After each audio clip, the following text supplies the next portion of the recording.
আয়োজিত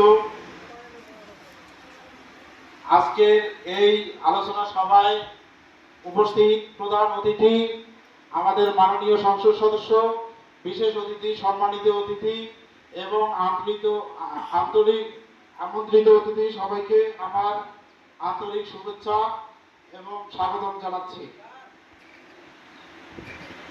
আজকের এই আয়োজন আমাদের জন্য অত্যন্ত আনন্দের এবং গুরুত্বপূর্ণ একটি মুহূর্ত।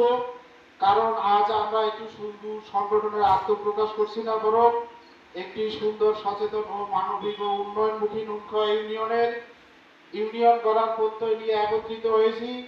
নুনখোয়া ইউনিয়ন সংস্কার মঞ্চ গঠনের মূল উদ্দেশ্য কোনো ব্যক্তি বা দল গোষ্ঠীর বিরোধিতা করা নয়, বরং আমাদের লক্ষ্য হলো ইউনিয়নের সার্বিক উন্নয়ন, সামাজিক সম্প্রীতি, মানবিক মূল্যবোধ ও জনগণের অধিকার প্রতিষ্ঠা নিয়ে কাজ করা। আমরা বিশ্বাস করি সমাজ পরিবর্তন শুধু সমালোচনার মাধ্যমে সম্ভব নয়, প্রয়োজন সচেতনতা, ঐক্য, প্রয়োজনবোধ, দায়িত্ববোধ ও বাস্তবমুখী উদ্যোগ।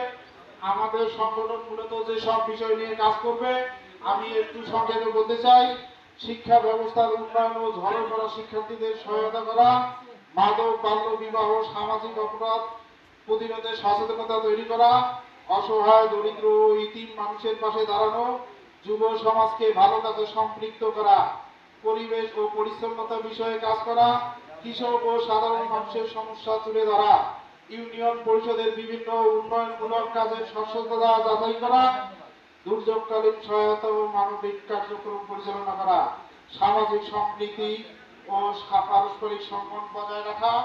আজকের এই অনুষ্ঠানে অংশ হিসেবে আমরা প্রায় 200 অসহায় পরিবারের মাঝে কোরবানি মাংস বিতরণের উদ্যোগ নিয়েছি।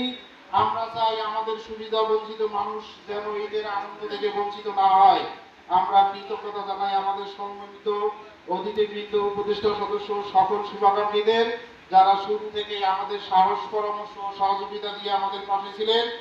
আমরা বিশ্বাস করি আপনাদের দিক নির্দেশনা, জনগণের সহযোগিতা থাকলে নুনখোয়া ইউনিয়ন সংস্কার মঞ্চ ইনশাআল্লাহ একদিন নিরপেক্ষ, গ্রহণযোগ্য, কল্যাণমুখী সংগঠন হিসেবে প্রতিষ্ঠিত হবে।